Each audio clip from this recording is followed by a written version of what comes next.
2, 1. Let's go.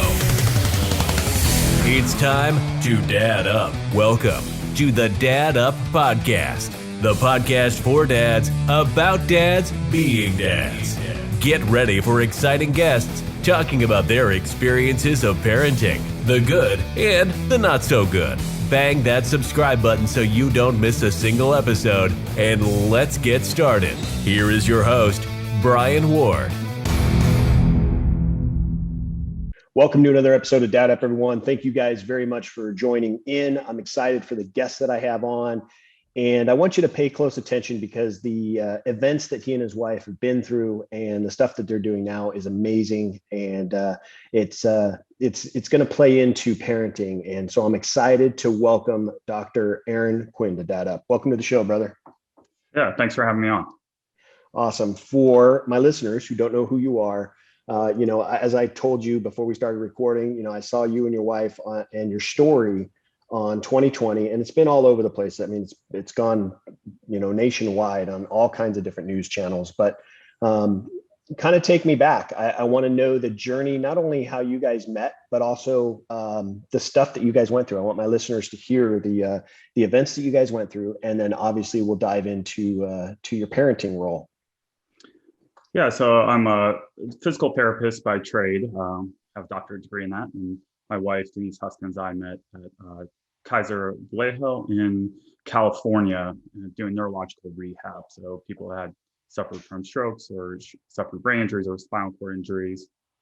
Back in March of 2015, Denise and I were dating, and she was staying over at my house, and a group of armed intruders broke into my home and ended up with weapons, tied me up, drugged us, ended up taking Denise for kidnapping for ransom. During that time, they had put me in my own home prison. So they had put up security cameras and were observing me. Eventually, I realized the cameras weren't fully working. I went to police and then interrogated me for 18 hours. Stating that I had killed Denise and that the kidnapping didn't occur.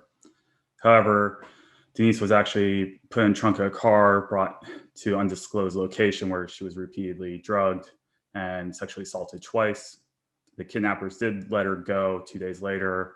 Upon her release, the police said that Denise and I had made up the whole kidnapping, and she was labeled a real-life gone girl. Despite our efforts to try to get police to do an actual investigation and catch these dangerous criminals, they didn't pursue any of the leads that would have led them to the perpetrators. Unfortunately, another family a few months later were attacked by one of them. That police department in Dublin and Detective Missy Kararusu followed all the leads and did above and beyond and actually connect them to our crime, which got a dangerous man off the street and also helped restore our reputations. So, I think back to, the stuff that you guys have gone through, and I kind of play it in a role that, maybe it's something that, any of us could have that experience. I mean, there's obviously home invasion robberies that happen all the time, but to take it a step further to where they're now kidnapping your wife and you're at a point where you're drugged and tied up, you can't do anything. Take me to that, of the emotions that you were going through, the feelings that you were having at that moment. I mean, it's traumatic, but I think it's important for my listeners to understand just the impact that it has on an individual. Yeah, so this group was actually stalking me for about 6 months and had prepared for this crime. And actually, a week prior to, I had been feeling paranoid at my house. My security system was kind of acting in and out. I was trying to fix that. I started thinking maybe I'm just overthinking. I'm being again paranoid. When I woke up, they woke us up at 3 a.m, which is when we're typically in our deepest sleep, with weapons and tasers, guns, knives, and then made Denise tie me up, which as they stood 10, 15 feet away. So in that moment, I knew fighting back was impossible, right? You don't bring a knife to a gunfight. and there's a severe sense of hopelessness. And what I was trying to do is extend the situation as long as we could without us suffering physical harm. That was my priority, was keep us from being physically tortured and hopefully keep Denise from being sexually assaulted, which of course happened. So at that moment, you really get any sort of, I guess, like trivial possessions, and those things don't really matter. It really brings you down to what's most important is our health, our safety, and each other. Anything else can be replaced. And that's what I was trying to hopefully, that's what I kept focusing on. And more importantly is, you don't need to go through a kidnapping or something that's traumatic to have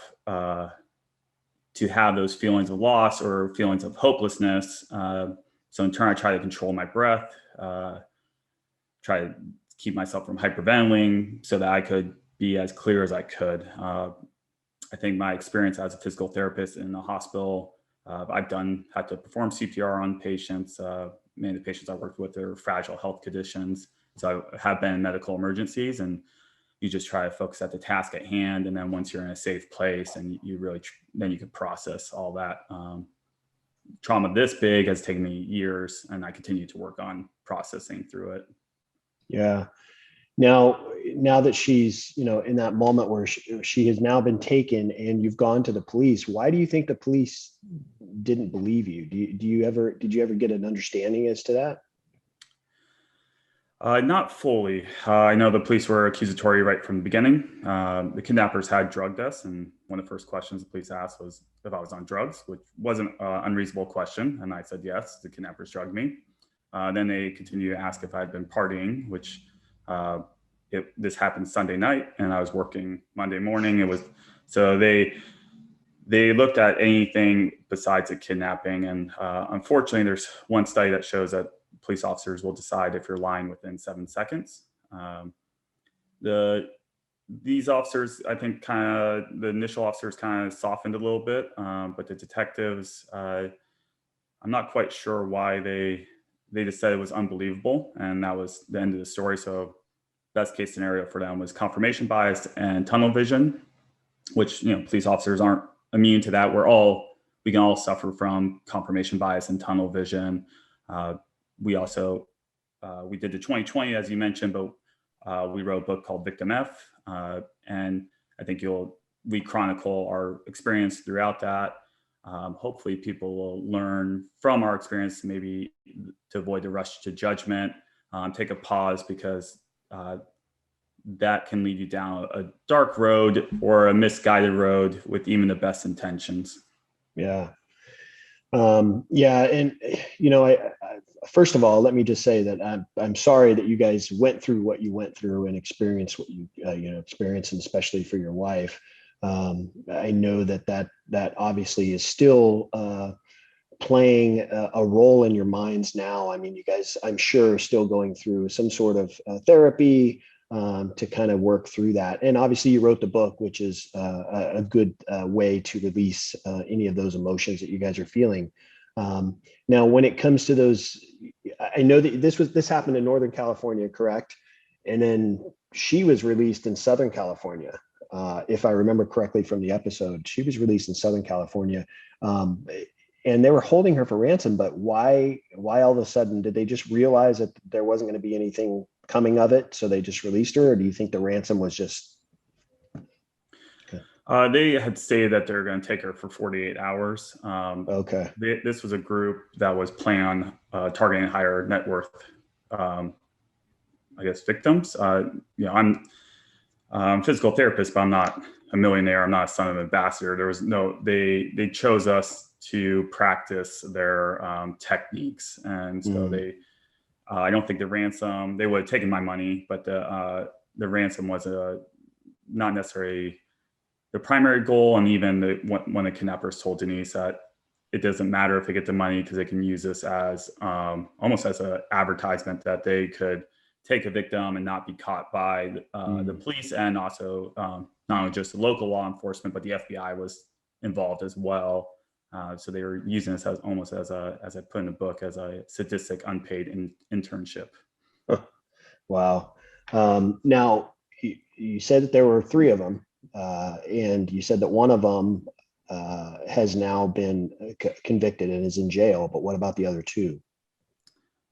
We don't know where they're at, and that's part of why we wrote the book, why we continue to tell our stories, to hopefully maybe either get the case re-looked at or have other officers learn from the mistakes by Vallejo police and the local FBI agents, because by attacking victims, they let dangerous people free, and hopefully those two individuals don't attack another family, but they may.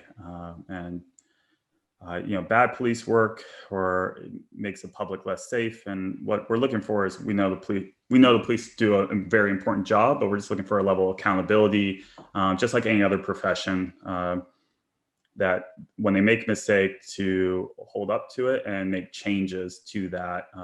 Unfortunately, in our case, the Vallejo Police Department actually doubled down, and Detective Matt Mustard, who basically bungled this case. They gave him officer a year that year. And so it's unfortunate that they're not willing to make the changes that are necessary, because bad police work doesn't help the good police and doesn't help the community.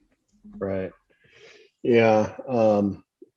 Now, when it comes to, where you are today, based on the things that you guys have gone through, have you changed your mannerisms? Are you more aware now? I know for me, I'm ex-military, so I was in the Marine Corps, and just my training in the Marines, even when I'm out in public and stuff, I'm very aware of my surroundings, and I always have, I guess it's just natural through the training that I went through, but I always have an eye on, various outlets, or if, things play in my mind, like if this happens, what am I going to do? How am I going to react? So I'm always aware of my surroundings. Even when I go to public places and I walk into a room, I'm always facing the door, because I want to know who's coming in. I don't want to have my back to the door, just those kind of things. Are there things or mannerisms that you guys have now changed because of the experiences you went through?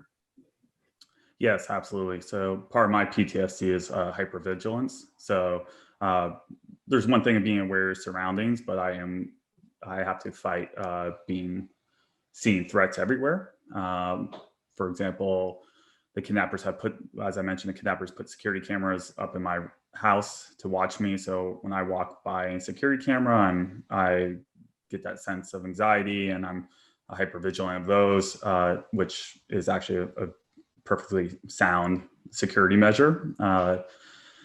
And I guess one thing for people to understand, if they haven't experienced PTSD, is that your response to the trauma is appropriate. So everything I did during the home invasion and the threats afterwards was an appropriate response. It's when you're outside that scenario, you have a similar response. So if I see a security camera, I get into, those like clammy sweats, or, I can feel my breathing get more shallow. I can feel the tension in my throat and up into my shoulder. So try and ground myself during that moment, recognizing that's okay to be aware of your surroundings, but I don't need to have my eyes dart everywhere. So it's trying to retrain myself to have appropriate responses to the stimulus at hand. Okay, excellent. Now, kind of transitioning, I mean, you guys wrote the book. Obviously, you guys got married, had a beautiful daughter.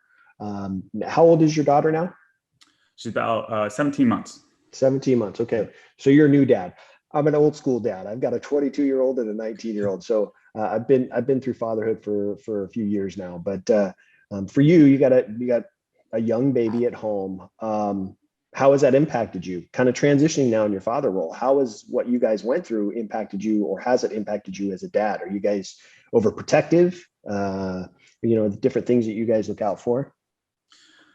I think we're probably a little overprotective in some ways. I try to keep her in my sights all the time, but that's probably not abnormal for a new dad. I think one thing as a physical therapist, I had people ask if I was like gonna like quote unquote PT her, and I was like, I don't need to do that. The Mother Nature's figured this out. I just let her play. I make sure if she falls, it's not catastrophic. It's like she needs to fall, but I just don't want her to fall and off the ledge. Yeah. She was born March 25th of 2020, which was exactly 5 days a year of Denise's release. And in many ways, that was another blessing. For the years prior to Denise and I would always go on a trip around the anniversary of the kidnapping to make new memories. So we would go, the first year we were up in Hawaii on top of the volcano when the time cool. we're watching the sunrise there. Now we get to celebrate our daughter's birthdays. So it really, we get to rewrite the story which is really important. The story the most important story we tell is one we tell ourselves. And our daughter is a beautiful part of that.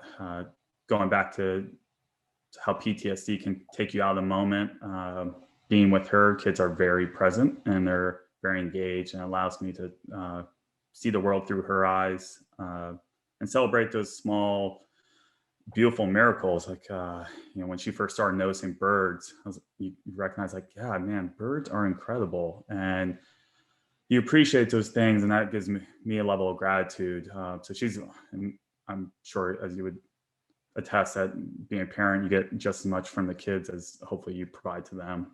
Yeah. Yeah, that's beautiful. I love that. And that's cool that you guys do that every year. Important to create memories. And, for me as a dad, it was always important for me to create memories and also be involved as much as I could in everything that they did. And just kind of knowing you now and kind of seeing the person you are and the dad that you are, I'm sure that that's exactly how you're going to be. You and your wife both are going to be super involved parents. So that's awesome. What are you looking forward to, with her kind of growing up? It's going to go fast. It's going to go fast. So be prepared. But what are you guys most looking forward to with her growing up? Well, I think we're already seeing it a little bit as her personality is starting to show up and her ability to interact in the world. I think for us, it's more, I'm hoping she finds a passion or something that gives her meaning outside of herself. And that could be in music, that could be in the arts, that could be in sports. It doesn't, as a therapist now, I actually do more sports performance, but I'm not going to push her down that route. I just want her to find, I guess I'll put to it, I hope that she finds something physical she enjoys doing. That could be, we live near the ocean, it could be surfing, it could be hiking, whatever. And then something creative. I know what's been helpful for our recovery was Denise started painting. I do some drawing and woodworking, and those, like, actually having those creative outlets are really helpful. That's kind of what I'm looking for, is just for her to give her an environment where she can figure out what's best for her. And I'm just going to try to give her as many opportunities and support her through that. Yeah. Now, when she's old enough, are you guys going to share the experiences that you went through with her? Or if she starts to hear things maybe, or see things on social media or whatnot, maybe she questions it. Is that something that's important to you, or are you guys going to try to steer away from that? No, without question, we're going to show her, tell her about it. And I want her to know from us. Now, as she ages, that story will change, and how we tell it, just like how you describe anything to, a 5-year-old is different than 10-year-old, and 10-year-old is different than 15-year-old. But if we held that back from her, I think it would create even if it wasn't verbally said, it would create a barrier. And I want her to always know that she can come to us no matter what. And we trust her to share our experience. And she really is the happy ending to our trauma. That's right. I guess going back to your original question, was thinking when all this stuff happened, was just give me a few more moments on the couch with Denise. Just give me, like, I didn't forgive, but you don't care about, like, oh, I want to climb Mount Everest, all these extreme, like, these big things. You just go, just give me those basic moments again. And having her especially during the pandemic, we're home a lot more, enjoying those moments. So we will tell her because it's shaped us, and without question, something that type of event has to change you. And I believe because of her and by sharing our story, it's I wouldn't wish to go through it, but I think it's changed us for the better. Yeah. Well, that's awesome. You know, I talk a lot about my show about, not living with regret. And, when I'm at the point where I'm about to go meet my Heavenly Father, I want to know that I didn't live my life without a regret. I have no regrets in my life. So it's important for that. Now, I did want to ask you one more question. And I know that, she's too young for this question now, but as she gets older, if I were to ask your daughter, tell me something about your dad, what would you hope that she would say about you? It's a good question. I hope she would think that I treat people with empathy and respect. And that includes everyone I meet, including myself. For many years, I was really hard on myself. I had to remind myself what I would say if it was my friend telling me this. Right. And I try to have that type of self-talk. And I believe that typically empathy is described as putting yourself in someone else's shoes, which I think is impossible. So I believe empathy is knowing that you'll never be in someone else's shoes, but you try anyways. And I hope my daughter sees me treat people that way and knows that I love her so much. Awesome. Well, very cool. Aaron, Dr. Dr. Quinn, if my listeners or my viewers wanted to look you up, learn a little bit more about you, maybe pick up the book, what's the best place for them to do all that stuff? Yeah, they can pick up the book at victimf.com, and they can find out a little bit more about Denise and myself. Also, as I mentioned, I do sports performance, some of those things. If they're interested in coaching, if they're interested in that, I work at Apiros, APIROS.team, TEAM. Those are my kind of two avenues of professional careers right now. Awesome. Well, I'll make sure to put those links when the show publishes. But listen, it's been a pleasure to have you on. I really appreciate you sharing, the story of, the experience that you and your wife went through, and also about your daughter. So I appreciate you taking the time out of your day. And I look forward to staying in touch with you and to see how you guys are doing. Yeah, thank you very much. I think this is a really important podcast. Thank you very much. Thanks for listening to the Dad Up Podcast. Be sure to subscribe so you don't miss the next weekly episode. While you're at it, leave a rating and review. And if you know someone this show can help, be sure to share it with them. Want to learn more? Check out the website at daduptribe.com or leave Brian a message on Instagram at daduppodcast.